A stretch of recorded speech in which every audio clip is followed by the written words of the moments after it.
Hello students. बेटा अब तक हमने दो चीज़ें सीखी, एटम्स और मॉलिक्यूल। फिर एटॉमिक मास क्या होता है, मॉलिक्यूलर मास क्या होता है, एक एटम का मास कैसे कैलकुलेट करते हैं और एक मॉलिक्यूल का मास कैसे कैलकुलेट करते हैं। फिर उसके हेल्प से गिवन नंबर ऑफ एटम और गिवन नंबर ऑफ मॉलिक्यूल के मास कैसे कैलकुलेट करते हैं। फिर उसके बाद हमने बात की कि अगर गिवन मास है तो उसमें नंबर ऑफ एटम और नंबर ऑफ मॉलिक्यूल कैसे निकाल सकते हैं। ठीक है। और लास्ट टाइम पे हमने आपको इसी पे बेस्ड एक क्वेश्चन कहा था करने के लिए। हमने कहा था कैलकुलेट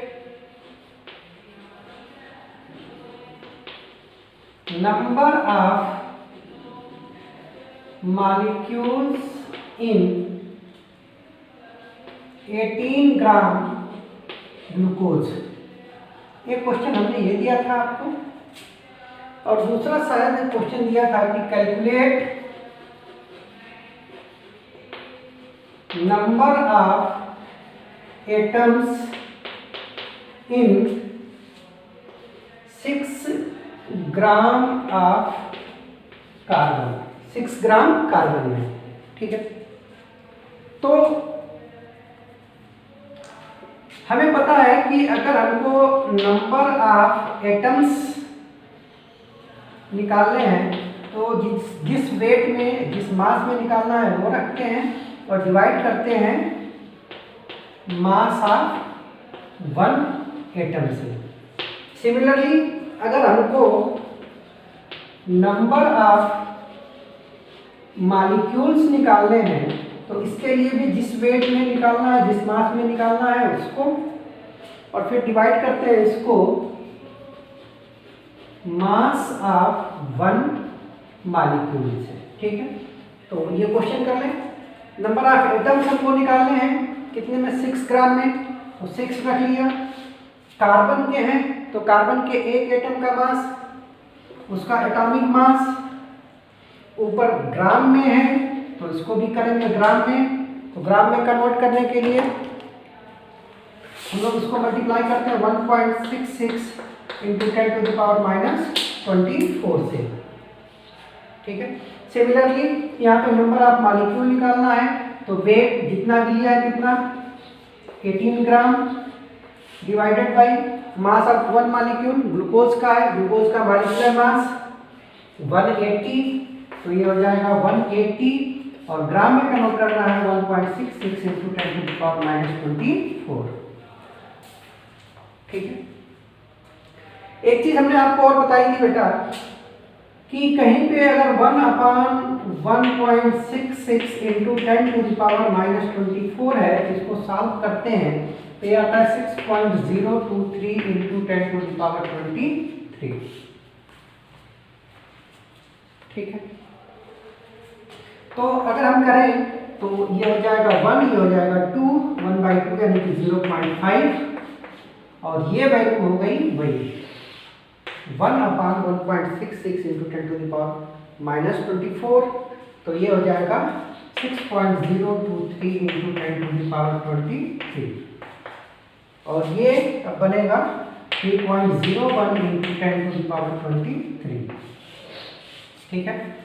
तो आपने ये निकाला कि 6 ग्राम कार्बन में जो नंबर ऑफ एटम होंगे वो 3.01 इंटू 10⁻23 होंगे, और सिमिलरली इसको निकालेंगे तो ये कितना हो जाएगा 0.1, और ये ऊपर जाएगा तो हो जाएगा 6.023 इंटू 10⁻23। इसको सॉल्व करेंगे, जाएगा 6.023 इंटू 10⁻22, तो ये आ गया 18 ग्राम ग्लूकोज में नंबर ऑफ ग्लूकोज मॉलिक्यूल। ठीक। अब इमेजिन करो बेटा कि 18 ग्राम ग्लूकोज कितना होता होगा, 18 ग्राम ग्लूकोज कितना होता होगा, इमेजिन करो। और फिर वो इमेजिनेशन के बाद आप ये इमेजिन करो कि 18 ग्राम ग्लूकोज में जो नंबर ऑफ ग्लूकोज मॉलिक्यूल आ रहा है वो कितना आ रहा है, कितना आ रहा है? आपने लिया है 18 ग्राम ग्लूकोज और इसमें नंबर ऑफ मॉलिक्यूल आ रहे हैं 6.023 इंटू 10⁻²2। अगर इसको हम लिखना चाहें तो क्या लिखेंगे? 6023, 3 कम हो गए तो 19 अभी बचेंगे। 1 2 3 4 5 6 7 8 9 10 11 12 13 14 15 16 17 18 19।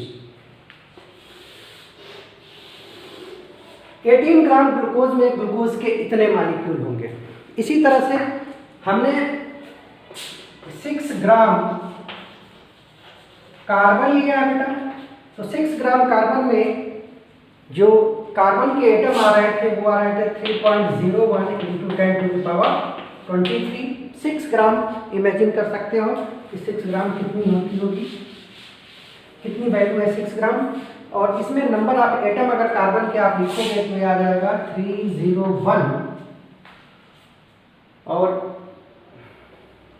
चलो नहीं कर लो, कोई फर्क नहीं है। वैसे तो इसको करेंगे तो 2 कम हो जाएंगे, तो 21 0 1 2 3 4 5 6 7 8 9 10 11 12 13 14 15 16 17 18 19 20। अब ये इसके बाद जा रहा है, ठीक है। तो कहने का मतलब कि अगर आपको एटम और मॉलिक्यूल के नंबर बताने हैं तो जिस तरीके से अब तक हम लोग ये नंबर बताते आ रहे हैं ये थोड़ा सा कन्वीनियंट नहीं है, सुविधाजनक नहीं है, ठीक है। तो इसी को सुविधाजनक बनाने के लिए जैसे हमने कहा था एएमयू की डिस्कवरी, एएमयू की क्या जरूरत पड़ी थी? एटम के मास को बताने के लिए। क्यों? ऐसे हम लोग मास कैलकुलेट करते थे तो कन्वीनियंट नहीं था।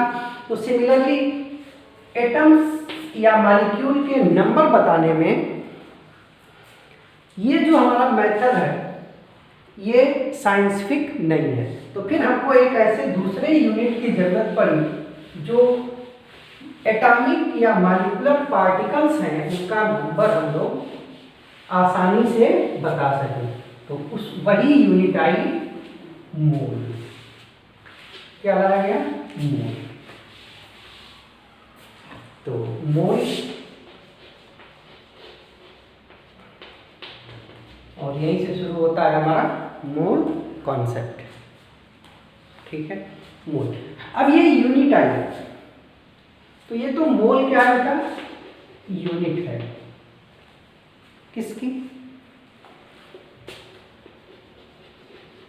Amount of substance. किसी भी सब्सटेंस का अमाउंट बताने के लिए ये यूनिट है और ये यूनिट 7th फंडामेंटल यूनिट है। फंडामेंटल यूनिट है किसका? अमाउंट ऑफ सब्सटेंस का।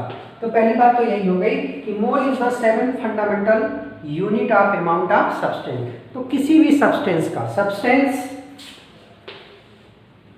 इलेक्ट्रॉन भी हो सकता है, प्रोटॉन हो सकता है, न्यूट्रॉन हो सकता है, एटम्स हो सकते हैं, आयन हो सकता है, मॉलिक्यूल हो सकता है,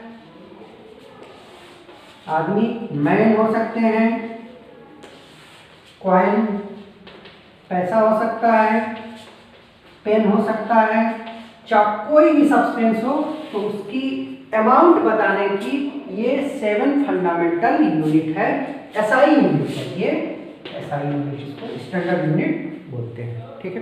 तो ये बात तो डिसाइड हो गई कि मोल अमाउंट ऑफ सब्सटेंस बताने की यूनिट है। तो फिर इसका डिफिनीशन क्या है? फिर हमको डिफाइन करना पड़ेगा। जैसे हम लोग सारी यूनिट डिफाइन करते हैं तो ऐसे मोल को भी डिफाइन करना पड़ेगा, ठीक है। तो देखो मोल कैसे डिफाइन होता है, पहले मैं लिखता हूं फिर समझाता हूं। कहा जाता है कि amount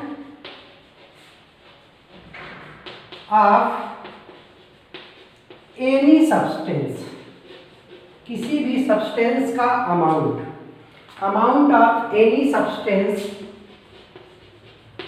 which contains as many amount of any substance which contain as many entities मतलब कि वो सब्सटेंस जिस चीज से मिलके बना है, as many entities as there are number of atoms in exactly 12 gram of carbon 12 atom. समझना बेटा, मोल क्या है? किसी भी सब्सटेंस का वो अमाउंट है जिसमें उस सब्सटेंस की एंटिटीज कितनी होनी चाहिए, एग्जैक्टली उतनी ही होनी चाहिए जितने 12 ग्राम कार्बन 12 में नंबर ऑफ एटम्स होते हैं। आपने 12 ग्राम कार्बन 12 लिया और उसमें नंबर गिन लो, कितने नंबर आते हैं एटम्स के। जितने नंबर आते हैं उतने नंबर के बराबर कोई चीज लोगे तो वो चीज 1 मोल कहलाएगी। ठीक है, जैसे मान लो हमको 1 मोल चॉक चाहिए, तो हम क्या करेंगे, कार्बन 12 के 12 ग्राम में कार्बन के एटम काउंट करेंगे और जितने कार्बन के एटम आएंगे उतने चॉक ले लेंगे, तो ये चॉक 1 मोल कहलाएगा। ठीक है, और देखो कितने होते हैं, कितने होते हैं हम निकालते हैं। Number of atoms in 12 gram of carbon 12, और नंबर ऑफ एटम निकालना मैंने आपको सिखाया है। कैसे निकालते हैं बेटा? Number of atom given mass में, जितना मास दिया है 12 gram divided by mass of 1 atom, और कार्बन के एक एटम का मास 12 इंटू 1.66 इंटू 10⁻⁻24 ग्राम। आसान है। Number of atom in 12 gram of carbon 12 हम लोग पढ़ चुके हैं कि गिवन मास में नंबर ऑफ एटम कैसे निकालते हैं, given mass divided by mass of 1 atom. तो कार्बन 12 के एक एटम का मास कितना हो जाएगा, 12 इंटू 1.66 इंटू 10⁻⁻24 ग्राम। अब इस 12 से ये 12 कैंसिल हो जाएगा, और अभी हमने आपको बताया कि कहीं पे 1/1.66 इंटू 10⁻⁻24 हो तो ये होता है 6.023 इंटू 10⁻23। तो ये वैल्यू कितनी आ जाएगी बेटा, 6.023 इंटू 10⁻23। तो ये बन गया, और यही किसके बराबर है, 1 मोल के। तो अब आज से 1 मोल कोई चीज है तो उसमें जो उस चीज का नंबर होगा वो कितना होगा, 6.023 इंटू 10⁻23, और इसी को हम लोग कहते हैं एवोगाड्रो नंबर। n से रिप्रेजेंट करते हैं, या आपको कहीं ये n नॉट से भी रिप्रेजेंट करा हुआ मिल जाएगा। ठीक है, तो इन सारी चीजों को अब हम क्या बोलेंगे, ये तो डिफिनेशन थी कि amount of any substance which contains as many entities as there are number of atoms in 12 gram of carbon 12। ठीक है, और इसको हमने कैलकुलेट किया तो 1 मोल आया इसके बराबर।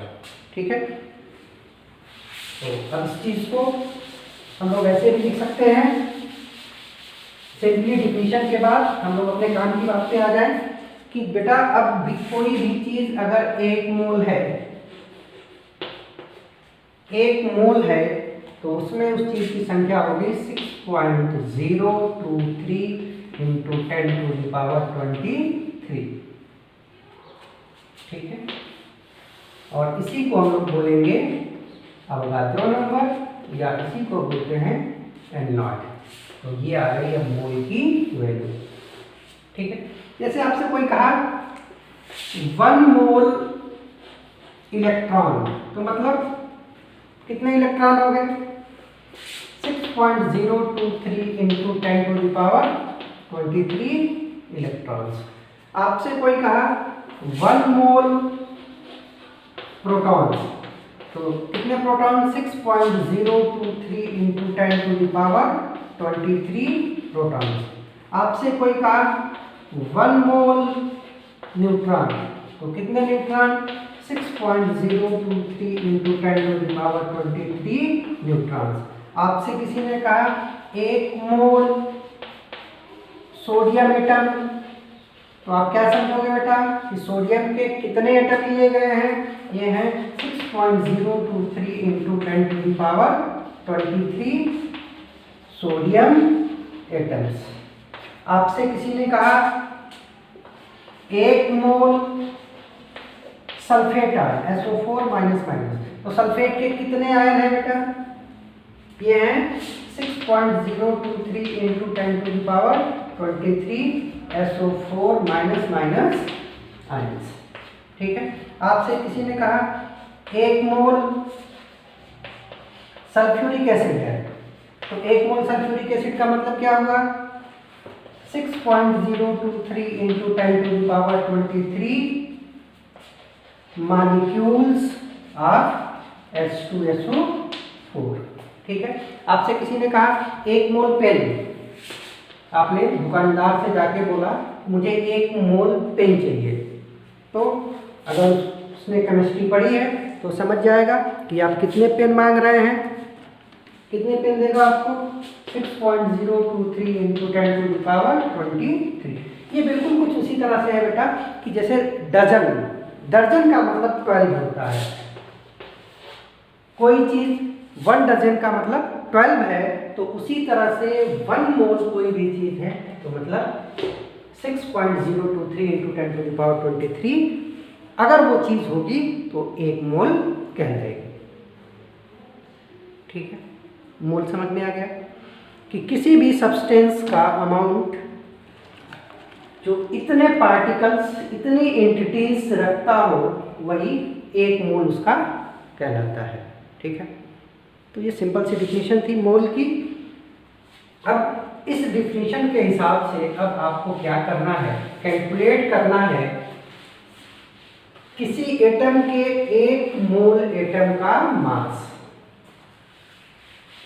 मैं चाहूं तो डायरेक्ट आपको बता दूं, पर एक फील लाने के लिए मैं इतना, अब तक मैंने जितना ये पढ़ाया है ना बेटा, जो भी 5, 6, 7 लेक्चर में, ये सब एक लेक्चर का काम था, लेकिन मैंने इतना टाइम क्यों लिया? सिर्फ इसलिए कि आपको कहीं से ये न लगे कि फील नहीं आई, आपने चीज़ों को होते हुए नहीं देखा, बस आपने रख लिया। मैं इसीलिए स्टेप बाय स्टेप हर चीज़ को करते चल रहा हूँ, दिखाते चल रहा हूँ, इस वजह से इतना टाइम आपका लग रहा है। और एक बार ये चैप्टर आपका क्लियर हो गया तो फिर आगे की जर्नी आसान हो जाएगी। चलो हम करते हैं calculation of mass of 1 mole atom. किसी भी एलिमेंट के 1 मोल एटम का मास कैलकुलेट करता है। जैसे हमारे पास, हमने आपसे कहा था कि 118 एलिमेंट्स हैं, तो हम कुछ एक का करेंगे और एक जनरलाइजेशन बनाएंगे, और उसी जनरलाइजेशन के बेसिस पे हम लोग ये समझ लेंगे कि 118 एलिमेंट में से किसी भी एलिमेंट के 1 एटम का या 1 मोल एटम का मास क्या होगा। ठीक है, चलो शुरू करते हैं हम लोग हाइड्रोजन से ही। तो 1 मोल हाइड्रोजन का मास हमको कैलकुलेट करना है बेटा। ठीक है, तो कैसे कैलकुलेट करेंगे? 1 मोल हाइड्रोजन है, मतलब हाइड्रोजन के एटम कितने होंगे? 6.023 इंटू 10⁻23। इतने तो हाइड्रोजन के एटम हो गए, और इतने एटम का हमको मास निकालना है तो हमको क्या करना पड़ेगा, इस नंबर में हाइड्रोजन के एक एटम का जो मास होता है उससे मल्टीप्लाई कर दें। तो हाइड्रोजन के एक एटम का मास 1 AMU में हमें ग्राम में करना है, तो 1.66 इंटू 10⁻⁻24 ये आएगा। अभी हमने आपको बताया था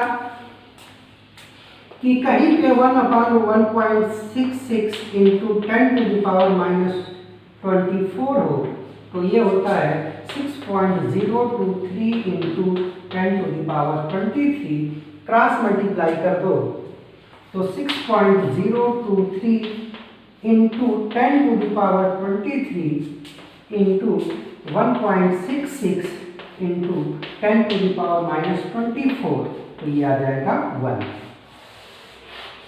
क्लियर है बेटा?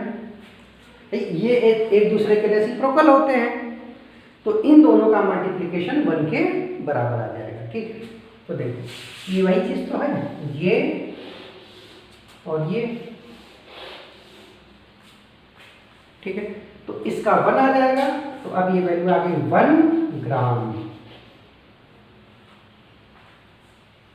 1 ग्राम। और अगर आपको याद हो तो 1 ग्राम हाइड्रोजन का क्या है बेटा, ग्राम एटॉमिक मास। ये आ जाएगा उसका ग्राम एटॉमिक मास। ठीक है, एक दो और कर लेते हैं, थोड़ा सा और क्लियर हो जाए। इसे मान लो हमको 1 मोल सोडियम का निकालना है मास, तो 1 मोल का मतलब 6.023 इंटू 10⁻23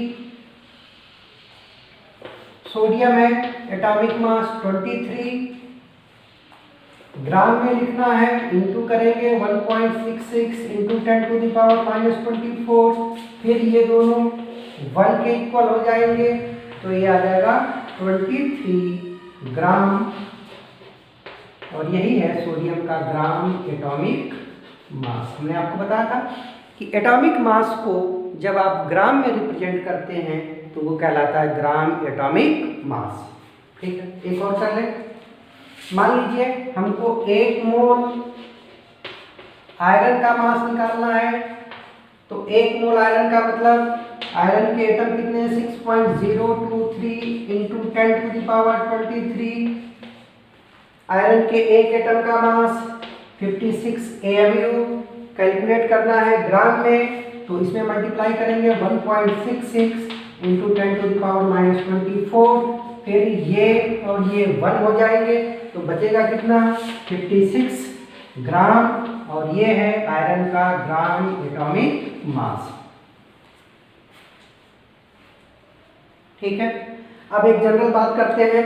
मान लीजिए इन 118 एलिमेंट्स में से किसी भी एलिमेंट का एटॉमिक मास आप रिप्रेजेंट करते हैं किससे, ए से,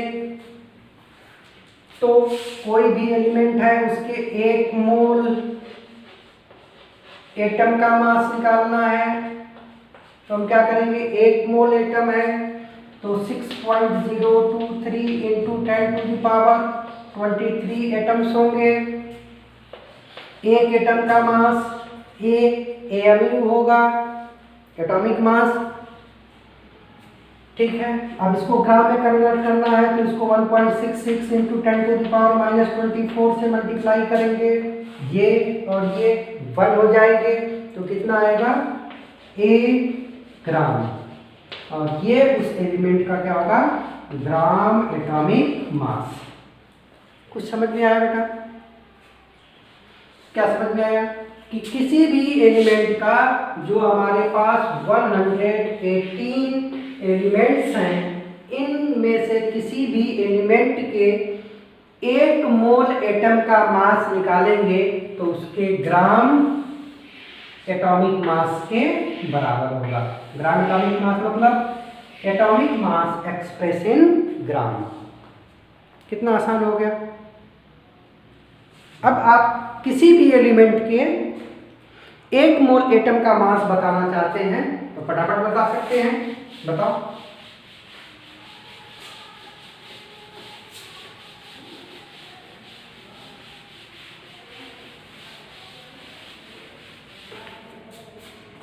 हमने कहा जब हम कुछ एलिमेंट लिखते हैं, hydrogen, oxygen, nitrogen, chlorine, magnesium, इनका एटॉमिक मास कितना 1, 16, 14, 35.5, इसका 24। 1 मोल का मास, इसी के आगे आपको ग्राम लगा देना है, तो ये हो जाएगा 1 ग्राम, ये हो जाएगा 16 ग्राम, ये हो जाएगा 14 ग्राम, इसका हो जाएगा 35.5 ग्राम, 24 ग्राम। ठीक है बेटा, कर लोगे? समझ में आ गया? तो क्या समझ में आ गया, जरा मुझे भी बताओ, क्या आया समझ में? कि 1 मोल इज इक्वल होता है 6.023 इंटू 10⁻23, और ये बराबर होगा एटॉमिक मास इन ग्राम।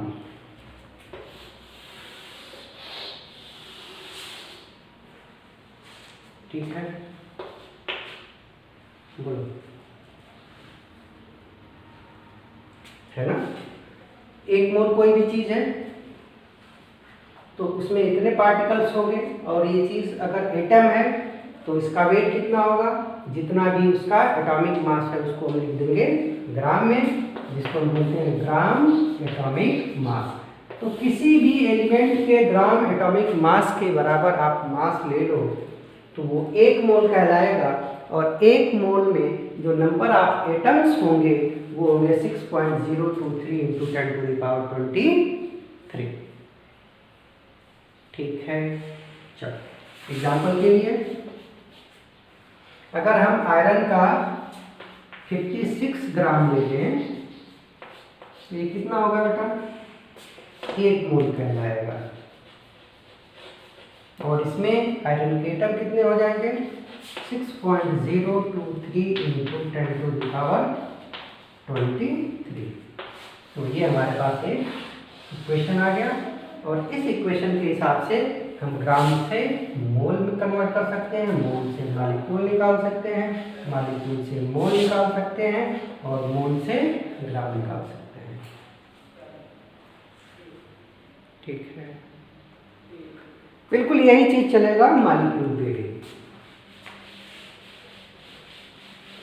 किसी भी कंपाउंड के 1 मोल मॉलिक्यूल का मास उसके molecular mass, gram molecular mass के बराबर होगा। जैसे मान लो हमको 1 मोल H2O का मास निकालना है, कैसे निकालेंगे? 1 मोल H2O है तो वाटर के मॉलिक्यूल कितने हो जाएंगे 6.023 इंटू 10⁻23। 1 मोल में इतने मॉलिक्यूल हो गए, और 1 मॉलिक्यूल वाटर है 18 इंटू 1.66 इंटू 10⁻⁻24 ग्राम हो जाएगा ये, और इन दोनों को मल्टीप्लाई करोगे तो 1 आएगा, तो ये कितना आ गया 18 ग्राम। और 18 ग्राम वाटर का क्या होता है, इसका होता है gram molecular mass. Molecular mass जो आपने ग्राम में एक्सप्रेस किया है उसको ग्राम मॉलिक्यूलर मास बोलते हैं। ठीक है, बोलो ग्लूकोज का निकाल लो। 1 मोल ग्लूकोज का मास आपको निकालना है। 1 मोल दिया गया है, कोई भी चीज हो, चाहे एटम हो, चाहे मॉलिक्यूल हो, इलेक्ट्रॉन हो, प्रोटॉन हो, आयंस हो, पेन हो, कुछ भी हो, 1 मोल बोल दिया तो 6.023 इंटू 10⁻23। ठीक है। अब ग्लूकोज का मॉलिक्यूल है, ग्लूकोज के एक मॉलिक्यूल का मास 180 AMU होता है। हमको ये मास ग्राम में कैलकुलेट करना है, तो AMU को ग्राम में कन्वर्ट करने के लिए 1.66 इंटू 10⁻⁻24 से मल्टीप्लाई करते हैं तो ये ग्राम में चेंज हो जाता है। फिर इन दोनों की वैल्यू को मल्टीप्लाई करोगे तो 1 आएगा, ओवरऑल आ जाएगा 180 ग्राम। और वही NFT 180 क्या है, यह है molecular gram molecular mass of glucose, gram molecular mass. ठीक है, तो फिर हमें क्या आ गया कि कोई भी मॉलिक्यूल है बेटा, उसके एक मोल का जो मास होगा वो उसके ग्राम मॉलिक्यूलर मास के बराबर होगा। ठीक, अब तक जो पढ़ा है उसकी समरी सिर्फ 2 लाइन में। अब तक हमने पढ़ा है एटम, और दूसरा पढ़ा है मॉलिक्यूल। जो भी हमारे पास 118 टाइप्स ऑफ एटम्स हैं, हर एटम का अपना होगा एटॉमिक मास, और ये एटॉमिक मास आपको याद रखना है, या आप अपने बुक से रिफर करेंगे, वहाँ से देखेंगे कि किसी पर्टिकुलर एलिमेंट का एटॉमिक मास क्या होता है। अब इसी एटॉमिक मास को आप लिख दें, जितना भी है ये है तो AMU, तो ये बन जाता था मास ऑफ 1 एटम। ठीक है, और इसी एटॉमिक मास को आप ग्राम एटॉमिक मास यानी कि 1 ग्राम लिख देते हैं, तो ये बन जाता है मास ऑफ 1 मोल एटम। और 1 मोल एटम का मतलब 6.023 इंटू 10⁻23 एटम्स। ठीक है, एग्जाम्पल के लिए अगर हम बात करें सोडियम की, तो सोडियम का एटॉमिक मास होता है 23। अब इस 23 को अगर आपने लिख दिया 23 AMU, तो ये 23 AMU सोडियम के एक एटम का मास हो गया। 23 हो गया मास ऑफ 1 सोडियम एटम, ये एक सोडियम एटम का मास हो गया। ठीक है, और अगर यहीं पे 23 AMU के जगह पे आपने ग्राम लिख दिया तो ये हो गया mass of 1 mole sodium atom, 1 mole sodium atom. और 1 मोल का मतलब फिर वही कि ये 6.023 इंटू 10⁻23 सोडियम के एटम का मास है। ठीक है, तो किसी भी एलिमेंट का जो एटॉमिक मास होता है, उस एटॉमिक मास को AMU के साथ लिखोगे तो वो उस एलिमेंट के एक एटम का मास होगा, और अगर आपने उसको ग्राम के साथ लिख दिया तो वो 1 मोल एटम यानी कि 6.023 इंटू 10⁻23 एटम का मास हो जाएगा। ठीक, बिल्कुल यही चीज हम लोग मॉलिक्यूल पे भी अप्लाई कर सकते हैं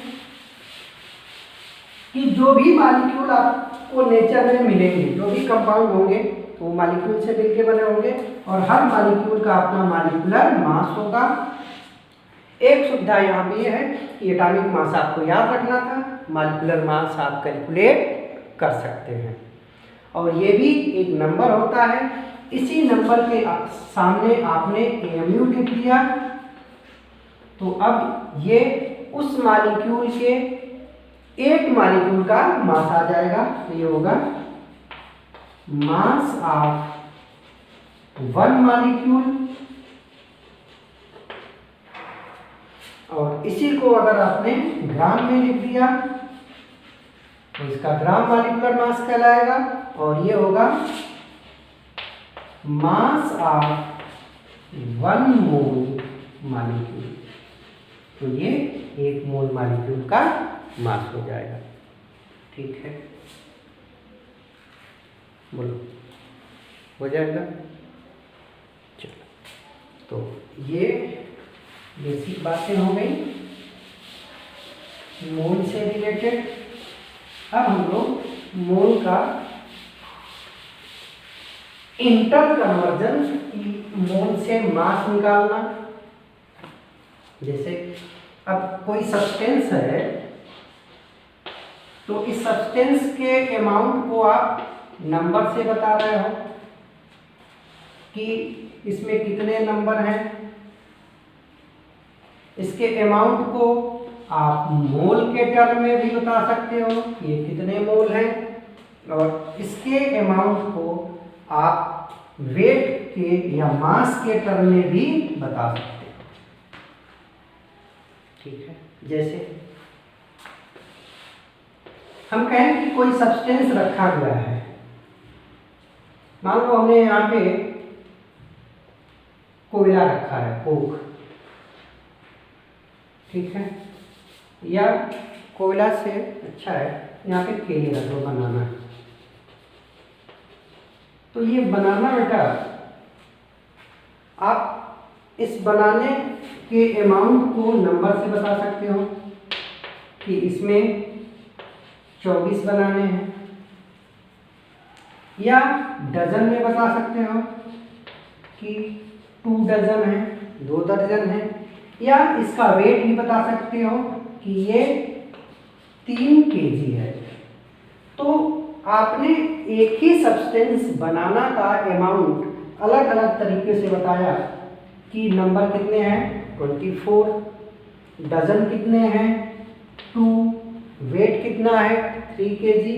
तो ये है तो एक ही सब्सटेंस के अमाउंट ना, तो इनमें तो कोई आपस में रिलेशन होगा कि नहीं होगा, होगा ना।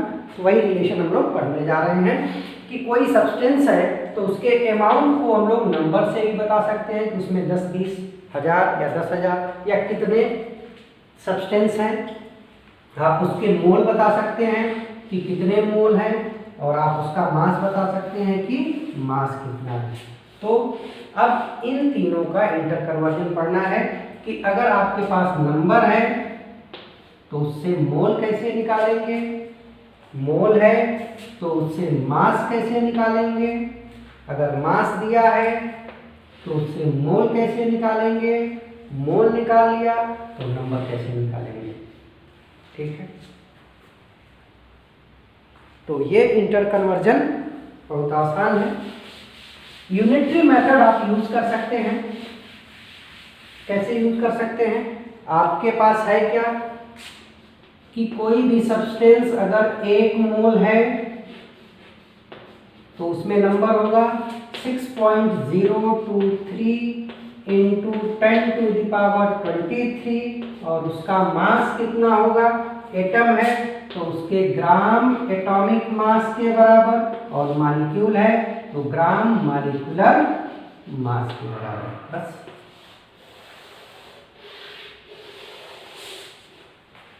एक मोल में इतने पार्टिकल होंगे, एटम होगा तो एटम, मॉलिक्यूल होगा तो मॉलिक्यूल।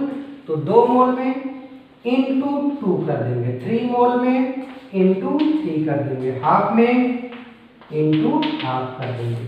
यानी कि मोल से आपको जब नंबर निकालना है, मोल से नंबर निकालना है तो आप मल्टीप्लाई करेंगे किससे, इस नंबर को हम लोग Na बोलते थे, तो मल्टीप्लाई कर देंगे किससे, Na से। नंबर से आपको मोल निकालना है, इतने पार्टिकल्स 1 मोल होते हैं तो इसका हाफ मोल हो जाएगा, 1/3 हो जाएगा, डबल हो जाएगा। तो कहने का मतलब आप क्या कर रहे हैं कि नंबर से आपको मोल निकालना है तो आप डिवाइड करेंगे Na से।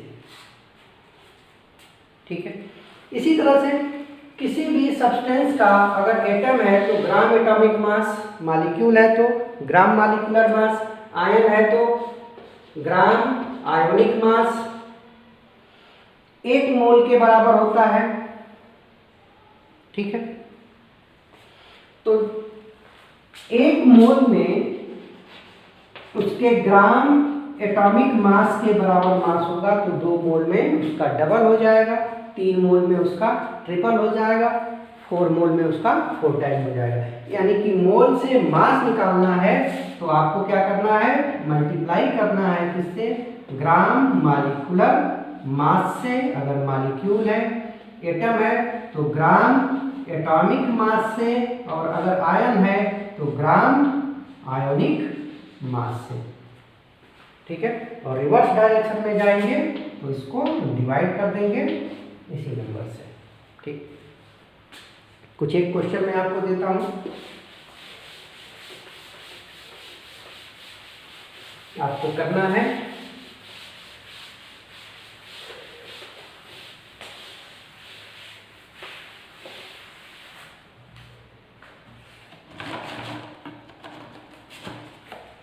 कैलकुलेट नंबर ऑफ मोल्स इन, और यहाँ पे आप रिलेशन पढ़ने जा रहे हैं मोल और मास का। ठीक है, तो मास से आपको मोल निकालना है, तो क्या था फार्मूला बेटा, मोल बराबर बन जाएगा formula given mass upon gram molecular मास, मालिक्यूल के लिए, और एटम के लिए ग्राम एटॉमिक मास, और आयन के लिए ग्राम आयोनिक मास। ठीक है, ध्यान रखना कि gram molecular mass, gram atomic mass, gram ionic mass हमेशा ग्राम में होता है, तो ये जो वेट लिया जाएगा, गिवन मास होगा, वो भी हमेशा रखेंगे किसमें, ग्राम में, अदरवाइज आंसर आपका गलत हो जाएगा। ठीक है, तो इस फार्मूले को यूज करके आपको कैलकुलेट करना है नंबर ऑफ मोल्स। पहला है 3 ग्राम ऑफ कार्बन। सेकेंड है 25 kg ऑफ कैल्शियम कार्बोनेट, और थर्ड है 100 ग्राम ऑफ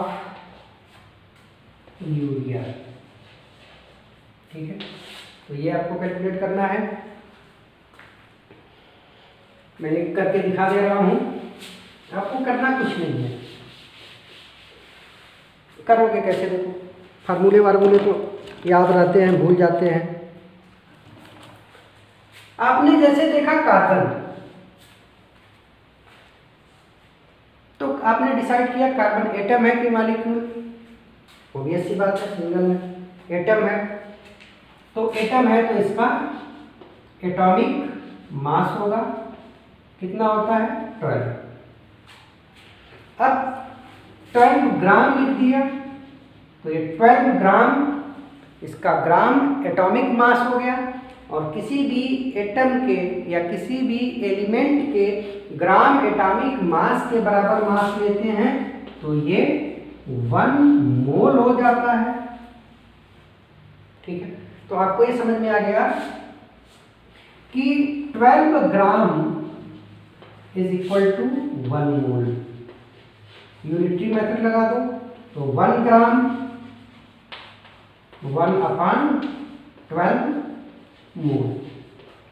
ठीक है, तो आपको निकालना है कितना है 3 ग्राम में, तो 3 ग्राम कितना हो जाएगा 1 × 3/12 यानी कि 1/4 मोल। ठीक है, तो ये तो यूनिटरी मेथड है। आप डायरेक्ट करना चाहते थे तो डायरेक्ट कर सकते थे, मोल बराबर गिवन मास कितना है 3 ग्राम अपॉन मोलर मास 12 ग्राम, ये भी आ जाता है 1/4। ठीक है, तो बाकी आप कैलकुलेट करेंगे। ठीक है, इसके बाद हम लोग नेक्स्ट क्लास में करेंगे। Thank you.